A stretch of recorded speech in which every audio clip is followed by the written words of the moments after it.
بسم اللہ الرحمن الرحیم۔ گمنام ایرو کے معزز ناظرین، السلام علیکم۔ آئیے چلتے ہیں کہانی کی طرف۔ بات یہ تھی کہ مجھے اس کی صورت شناسا لگ رہی تھی، لیکن یاد نہیں آ رہا تھا کہ کب اور کہاں اس سے ملا تھا۔ مجھے یادداشت پر بڑا ناز تھا۔ میرے لیے یہ بڑے شرم کی بات تھی کہ کوئی بات بھول جاتا، اور اگر میں اتنی خوبصورت لڑکی سے مل کر بھول گیا تھا تو یہ میرے لیے اور بھی شرم کی بات تھی۔ صرف شرم کی بات ہی نہیں، بدذوقی کی بھی انتہا تھی۔ اس سے بھی زیادہ عجیب بات یہ تھی کہ وہ بھی بغور میری طرف دیکھ رہی تھی، گویا میرے بدلے ہوئے حلیے میں شناسائی کے ذرے تلاش کر رہی ہو۔ قاسم بجلی کی بات گویا اس نے سنی ہی نہیں تھی، تاہم قاسم بجلی کے انداز گفتگو سے مجھے یہ اندازہ ہو گیا کہ اس کی کتنی بے تکلفی تھی۔ قاسم بجلی خوش دلی سے بولا، ایسا لگتا ہے تم دونوں کے درمیان کوئی تیر نظر قسم کی چیز چل گئی ہے۔ میں نے یہ کہنا بہتر نہیں سمجھا کہ مجھے اس کی مہمان کی صورت کچھ شناسا لگ رہی تھی۔ لڑکی نے بھی ایسی کوئی بات نہیں کی۔ قاسم بجلی کے ریمارکس کا گویا اس پر قطعاً کوئی اثر نہیں ہو رہا تھا، یا سنی انسنی کر رہی تھی۔ میں نے دھیمے لہجے میں کہا، ایک خوبصورت خاتون کا اتنا تو حق بنتا ہے کہ اسے کم از کم چند سیکنڈ سے زیادہ دیکھا جائے۔ لڑکی کے یاقوتی ہونٹوں پر دلکش مسکراہٹ نمودار ہوئی، اور وہ اپنی کھنکتی سی آواز میں بولی، تعریف کا شکریہ۔ اس سے مجھے یہ تو معلوم ہو گیا کہ وہ اردو بولتی اور سمجھتی تھی، غالباً پاکستانی ہی تھی۔ قاسم بجلی مجھے قریب آنے کا اشارہ کرتے ہوئے بولا، آئیے میں اپنی مہمان سے آپ کا تعارف کراؤں۔ آپ جی بھر کے ان کے حسن کی تعریف کیجئے گا، مجھ سمیت ان کے حسن کے قدردان نہ جانے کہاں کہاں پھیلے ہوئے ہیں۔ میں قریب چلا گیا۔ قاسم بجلی بولا، یہ مس فرحین ہے۔ اس نے پورا نام نہیں بتایا اور ایک لمحے توقف کیا، گویا میرے تجسس سے لطف اندوز ہو رہا ہو۔ اس لمحے مجھے یہ احساس ہوا کہ نام بھی میرے لیے شناسا تھا، لیکن یاد اب بھی نہ آ سکا کہ اس کو پہلے کہاں سنا تھا، کس سلسلے میں سنا تھا۔ فرحین اب بھی بغیر آنکھ جھپکائے میری طرف دیکھ رہی تھی، لیکن اس کا چہرہ سپاٹ ہی تھا۔ قاسم بجلی بولا، بجلی میرے نام کے ساتھ لگا ہوا ہے، لیکن بجلی کہلانے کی اصل مستحق مس فرحین ہے۔ مسئلہ یہ ہے کہ یہ اپنے حسن کی بجلیاں صرف امریکہ میں گراتی ہیں۔ کیا مطلب؟ میں نے خاصی دلچسپی کا اظہار کرتے ہوئے پوچھا۔ یہ امریکہ کے بعض شہروں میں فلور شو پیش کرتی ہیں، اور ایسا پیش کرتی ہیں کہ امریکی بھی مرغے بسمل کی طرح لوٹنے لگتے ہیں۔ قاسم بجلی نے ٹھنڈی سانس لی۔ میرے دل کے کسی گوشے میں ایک ٹیس سی اٹھی، کیا اب ہمارے ہاں ایسی باتوں پر فخر محسوس کرنے والے لوگ بھی واقع پائے جانے لگے تھے؟ تاہم میں نے کسی جذباتی رد عمل کا اظہار نہیں کیا۔ قاسم بجلی نے مسکراتے ہوئے بات جاری رکھی، مس فرحین وہاں صرف مس ایکس کے نام سے جانی جاتی ہیں۔ مناسب نام ہے، میں نے مسکراتے ہوئے کہا۔ ایکس ٹائپ کاموں کے لیے مس ایکس نام بالکل ٹھیک ہے، اس سے امریکیوں کو یہ پتہ نہیں چلتا ہوگا کہ آپ پاکستانی ہیں۔ میں براہ راست فرحین سے مخاطب ہوا تھا، لیکن جواب قاسم بجلی نے دیا تھا، انہیں تو سب سے زیادہ پتہ ہے کہ مس ایکس پاکستانی ہے، یہی تو اس کی وجہ شہرت ہے۔ ایک مشرقی لڑکی ہونے کی وجہ سے وہ اس کی ذات میں زیادہ کشش محسوس کرتے ہیں۔ انہیں یقین نہیں آتا کہ ایک مشرقی لڑکی وہ سب کچھ کر سکتی ہے جو فرحین کرتی ہے۔ واہ، پھر تو آپ وطن کا خوب نام روشن کر رہی ہیں۔ میں نے ایک بار پھر براہ راست فرحین کو مخاطب کیا اور کوشش کی کہ میرے لہجے میں طنز کا زہر زیادہ شامل نہ ہونے پائے۔ وہ میرے سامنے ہاتھ باندھتے ہوئے بیزاری سے بولی، عارف صاحب، خدا کے لیے اب مجھے نصیحتیں کرنے مت بیٹھ جائیے گا۔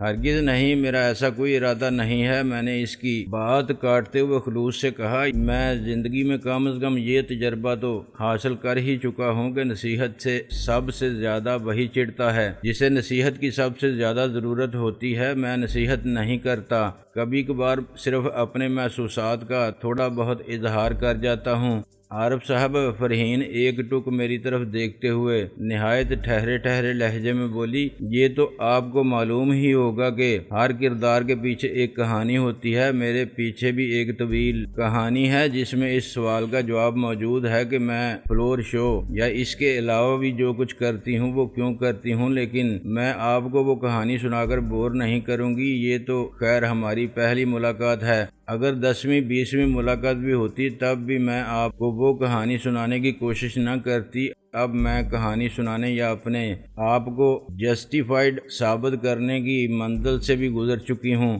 بہت خوب، میں نے بزرگانہ انداز میں سر ہلایا۔ لیکن دلچسپ بات، میرے شو میں اکثر اب بھی امریکیوں سے زیادہ تعداد پاکستانیوں کی ہوتی ہے، جن میں سے بیشتر نشے میں ہوتے ہیں۔ وہ پہلے نہایت دلچسپی، انہماک اور جوش و خروش سے میرا شو دیکھتے ہیں، پھر مجھے ڈیٹ پر چلنے کی دعوت دیتے ہیں، اور جب میں شکریہ کے ساتھ انکار کر دیتی ہوں تو پھر مجھے نصیحت کرتے ہیں کہ جو کچھ میں کرتی ہوں وہ بہت برا ہے اور مجھے ایسا ہرگز نہیں کرنا چاہیے، وغیرہ وغیرہ۔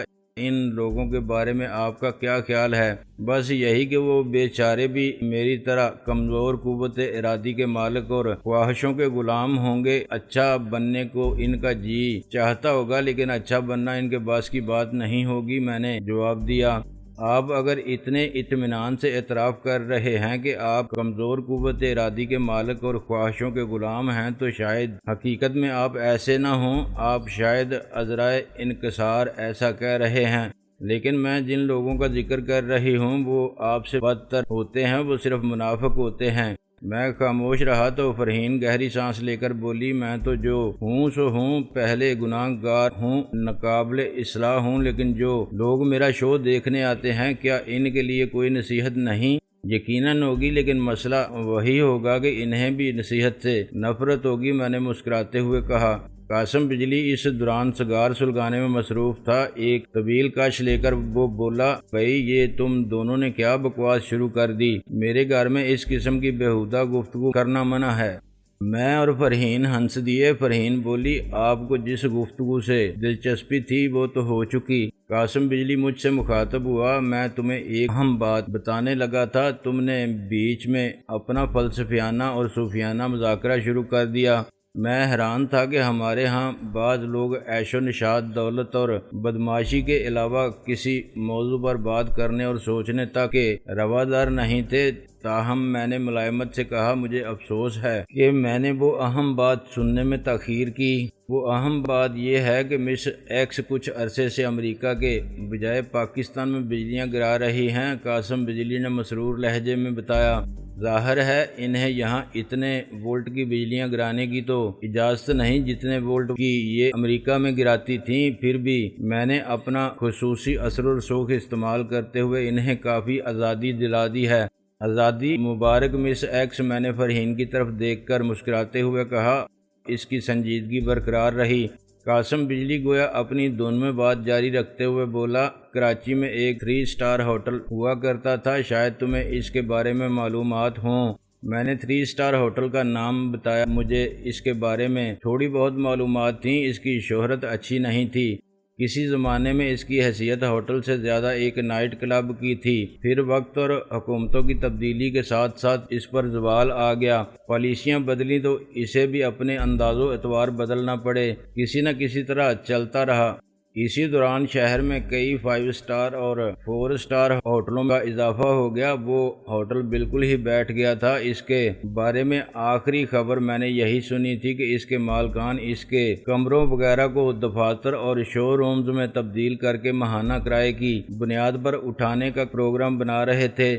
قاسم بجلی بات جاری رکھتے ہوئے بولا، مس ایکس آج کل اسی ہوٹل میں اپنا شو پیش کر رہی ہیں اور اس ہوٹل کو ایک نئی زندگی مل گئی ہے۔ وہ بالکل ڈوب چکا تھا لیکن اب سب سے اوپر جگمگا رہا ہے۔ 3 اسٹار ہو کر بھی اس نے آمدنی میں 5 اسٹار کو پیچھے چھوڑا ہوا ہے۔ حالانکہ فی الحال تو ہم احتیاطاً مس ایکس کے شو کی پبلسٹی قطعاً نہیں کر رہے۔ ماؤتھ پبلسٹی پر ہی یہ حال ہے کہ ٹکٹ بلیک ہو رہے ہیں۔ ہوٹل میں قیام کرنے والوں کو بھی چونکہ کچھ خصوصی فوائد حاصل ہوتے ہیں، اس لیے کمرے بھی بھرے رہتے ہیں اور مزید خواہش مندوں کی ایک لمبی ویٹنگ لسٹ ہر وقت موجود رہتی ہے۔ یہ سب کچھ بتاتے ہوئے قاسم بجلی کی باتیں کھلی جا رہی تھیں۔ میں پوچھے بغیر نہ رہ سکا، ان سب باتوں پر آپ کیوں اتنے خوش نظر آ رہے ہیں؟ میں اس لیے خوش ہوں کہ وہ ہوٹل دراصل میں نے خرید لیا ہے۔ اس نے وجہ بتا دی، اسے فلاپ حالت میں خرید کر دوبارہ کامیاب میں نے ہی بنایا ہے۔ اس مقصد کے لیے میں نے خاص طور پر مس ایکس کو امریکہ سے بلایا تھا۔ مجھے خوشی ہے کہ اس نے اپنی آمد کا مقصد پورا کر دیا۔ اس نے بڑی اپنائیت سے فرحین کا کندھا تھپ تھپایا۔ فرحین کے چہرے پر ایک لمحے کے لیے خفیف سی تکلیف کے آثار نمودار ہوئے، مگر قاسم نہیں دیکھ سکا۔ بڑا سسپینس پیدا کرنے کے بعد آپ نے یہ خبر سنائی۔ بہرحال کامیابی مبارک ہو، میں نے مصنوعی خوشی کا اظہار کیا۔ یہ میرا پہلا تجربہ نہیں، تباہ شدہ پروجیکٹس کو خرید کر انہیں نئی زندگی دی۔ میرا محبوب مشغلہ ہے، بہت اچھا اور تعمیری مشغلہ ہے۔ دراصل آپ کے پاس اس کے لیے بہت سے وسائل اور بہت سی کارگر ترکیبیں موجود ہیں۔ میں نے سر ہلایا، خصوصاً ایسی حسین ترکیبیں تو ہر جگہ ہی کارگر رہتی ہیں۔ میں نے فرحین کی طرف اشارہ کیا۔ قاسم بجلی بولا، وہ جو مقولہ ہے نا، محبت اور جنگ میں سب جائز ہے، میں نے اس میں تھوڑا سا اضافہ کر لیا ہے کہ محبت، جنگ اور بزنس میں سب جائز ہے، کیونکہ بزنس بھی میرے خیال میں ایک طرح کی جنگ ہی ہے، یا پھر شاید ہر بزنس مین کا بزنس ہی اس کی محبت ہوتا ہے۔ میں اس مقولے سے ہی متفق نہیں تھا کہ جنگ اور محبت میں سب کچھ جائز ہے۔ دنیا کے کسی بھی کام میں سب کچھ جائز نہیں ہو سکتا، ہونا بھی نہیں چاہیے، لیکن کیا کیا جائے، کچھ محاورے اور مقولے لوگوں نے اپنی ضرورت اور فطرت کے تحت بھی اختیار کر لیے ہوں گے۔ اس کے علاوہ کچھ لوگ عورتوں کی دلالی کو بھی بزنس سمجھتے تھے۔ میں خاموش رہا۔ فرحین اٹھتے ہوئے بولی، قاسم صاحب میں اب چلتی ہوں۔ اس نے قاسم سے ہاتھ ملایا، پھر میری طرف ہاتھ بڑھاتے ہوئے بولی، آپ سے شاید پھر کبھی ملاقات ہو۔ وہ خوبصورت ضرور تھی، مگر اس کا ہاتھ برف کی طرح سرد تھا۔ قاسم اٹھتے ہوئے بولا، کیوں نہیں، اگر عارف صاحب پاکستان میں رہے تو تمہارا شو ضرور دیکھنے آئیں گے، مجھے بڑی خوشی ہوگی۔ فرحین مسکرائی۔ قاسم میری طرف دیکھ کر معذرت خواہانہ سے لہجے میں بولا، میں ذرا فرحین کو گاڑی تک چھوڑاؤں، اسے شہر واپس جانا ہے۔ میں سر ہلا کر دوسرے دروازے سے ڈائننگ روم کی طرف بڑھا۔ اس دروازے سے ذرا آگے ہی مجھے تانیہ کھڑی ملی۔ وہ کاہلی امیز سے انداز میں انگڑائی لیتے ہوئے نیم با آنکھوں سے میری طرف دیکھ کر بولی، لڑکی ذرا بڑی عمر کی ہے لیکن خوبصورت ہے، شاید اسی لیے تم وہاں کمبل ہو کر رہ گئے تھے۔ میں بھلا کمبل کیسے ہو سکتا تھا، وہاں لحاف یعنی تمہارے والد صاحب تشریف رکھتے تھے۔ میں نے اپنے لہجے میں مایوسی پیدا کرنے کی کوشش کرتے ہوئے کہا۔ تانیہ غالباً میرے پیچھے آ کر ڈرائنگ روم میں جھانک چکی تھی اور شاید ہماری گفتگو بھی سنتی رہی تھی۔ تم بڑے خبیث ہو۔ تانیہ نے ترچھی نظروں سے میری طرف دیکھا، پھر ٹھنڈی سانس لے کر بولی، بہرحال ہمارے مہمان ہو، آؤ میں تمہیں تمہارا کمرہ دکھا دوں۔ میں نے سعادت مندی سے اس کے ساتھ چلتے ہوئے پوچھا، کیا یہ خوبصورت لڑکی اکثر تمہارے ڈیڈی سے ملنے آتی رہتی ہے؟ معلوم نہیں، وہ عدم دلچسپی سے بولی، ڈیڈی سے اس قبیل کی بہت سی لڑکیاں ملنے آتی اور جاتی رہتی ہیں۔ تمہارے ڈیڈی کو اچھی طرح معلوم ہے کہ کس طرح کے لوگوں سے میل ملاقات رکھنے میں کم سے کم وقت میں زیادہ سے زیادہ فائدے حاصل ہوتے ہیں۔ تم ڈیڈی کے معاملات کو ڈیڈی کے ساتھ رہنے دو۔ وہ میرا بازو تھامتے ہوئے بولی، اور جب تک اس گھر میں ہو کم از کم تب تک تو صرف میرے اور ثانیہ کے بارے میں سوچا کرو۔ اخلاق بھی کوئی چیز ہے، ویسے بھی مہمان پر میزبان کے کچھ حقوق ہوتے ہیں۔ وہ سیڑھیوں کی طرف بڑھتے ہوئے مسکرائی۔ تمہیں اس غلط فہمی میں مبتلا ہونے کی ضرورت نہیں کہ میں اس لڑکی پر عاشق ہو گیا ہوں۔ میں نے صرف اس لیے اس کے بارے میں جاننے کی کوشش کی تھی کہ اس کی صورت مجھے کچھ شناسا سی لگی تھی، لیکن مجھے یاد نہیں آ رہا تھا کہ میں نے اسے کب اور کہاں دیکھا تھا، حالانکہ میری یادداشت بہت اچھی ہے۔ اس میں کوئی حیرت کی بات نہیں ہے کہ تمہیں اس کی صورت کچھ شناسا لگ رہی تھی، لیکن شاید تم نے محض راہ چلتے ہی اسے دیکھا ہو، اس لیے صحیح طور پر یاد نہ آ رہا ہو۔ اگر تم نے ذرا بھی ایڈونچرس قسم کی زندگی گزاری ہے، دوسرے ملکوں میں بھی گھومنے پھرنے کا اتفاق ہوتا رہا ہے اور میرے ڈیڈی جیسے دولت مندوں میں اٹھنے بیٹھنے کے مواقع بھی ملتے رہے ہیں، تو پھر اس قسم کی لڑکیوں سے نہ جانے کہاں کہاں تمہارا سامنا ہوتا رہا ہو۔ دنیا کے بڑے سے بڑے ہوٹلوں میں، بڑے بڑے آدمیوں کے بنگلوں پر، کسی کسینوں میں، کسی ساحل پر، کسی فلائٹ پر، غرضی کے کسی بھی ایسی جگہ پر جہاں غریب غربا کا گزر نہیں ہوتا۔ میں گہری سانس لے کر رہ گیا۔ وہ اوپر کی منزل پر پہنچ کر ایک کمرے کا دروازہ کھولتے ہوئے بولی، میرا خیال ہے کہ تم اس بیڈ روم میں ڈیرا ڈال لو۔ اس نے لائٹ آن کر دی۔ وہ ایک طویل و عریض، آراستہ و پیراستہ اور پرتعیش بیڈ روم تھا۔ تانیہ ایک طرف اشارہ کرتے ہوئے بولی، وارڈروب میں تمہیں ضرورت کے کچھ کپڑے، سلیپنگ سوٹ وغیرہ مل جائیں گے جو مناسب نظر آئیں اور تمہیں فٹ آ جائیں، وہ استعمال کر ڈالنا۔ پھر وہ ایک طویل سانس لے کر بولی، میرا کمرہ عین اس کمرے کے نیچے واقع ہے، اس کے برابر میں ہی ثانیہ کا کمرہ ہے۔ ڈیڈی کی طرف سے گھر میں کسی مہمان کو کمرہ دینے کی اجازت نہیں ہے، ورنہ میں تمہیں اپنا پڑوسی بنانے میں زیادہ خوشی محسوس کرتی۔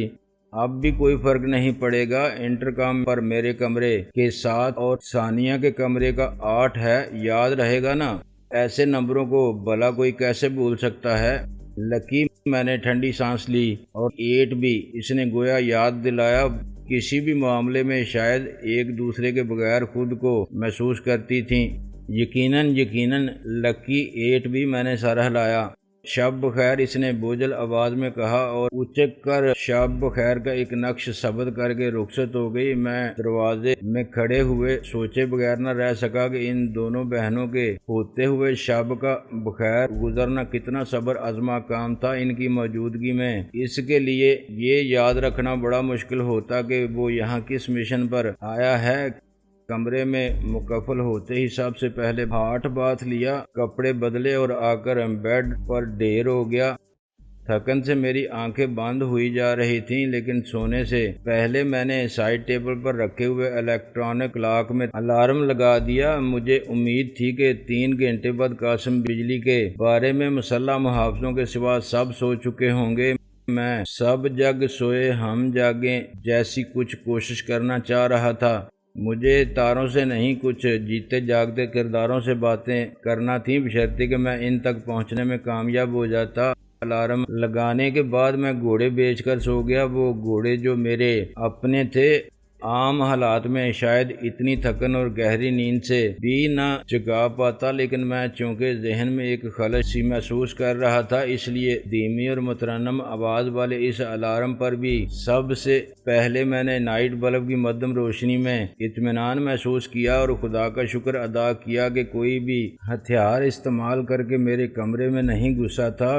میرے ہاتھ بھی بندھے ہوئے نہیں تھے اور میں بالکل بخیر و عافیت تھا۔ میں نے دبے قدموں دروازے تک جا کر بے حد احتیاط سے دروازہ کھول کر باہر راہداری میں جھانکا۔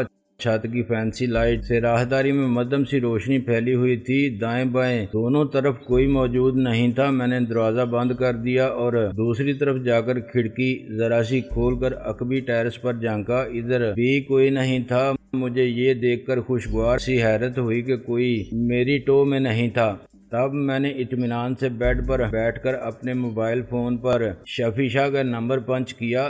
میں دل ہی دل میں دعا کر رہا تھا کہ موبائل فون جتنے فاصلے تک کارآمد تھا وہ اسی دائرے میں کہیں موجود ہو۔ پہلے ہی کراچی کے مرکز سے کافی دور تھے۔ اس وقت ایک لمحے کے لیے مجھے انٹرکام پر 7 اور 8 نمبر دبانے کا بھی خیال آیا، لیکن میں نے بمشکل خود کو باز رکھا۔ مجھے نہیں معلوم تھا کہ مجھے کتنی مہلت میسر تھی۔ میں خرافات میں وقت ضائع کرنے کا متحمل نہیں ہو سکتا تھا۔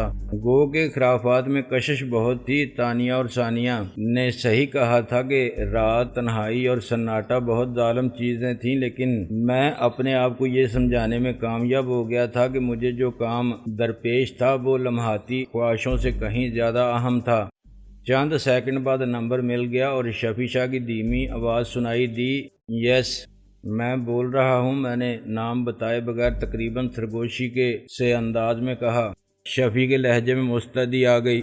میں زبانی اسے قاسم بجلی کے گھر کا نقشہ جتنے بہتر طور پر سمجھا سکتا تھا سمجھانے لگا۔ پھر میں نے اسے بتایا، میں اب انیکسی میں جا رہا ہوں، دیکھنے کی کوشش کروں گا کہ وہاں کون مقیم ہے۔ تم اس دوران ٹرالر جزیرے کے قریب ہی لے آؤ۔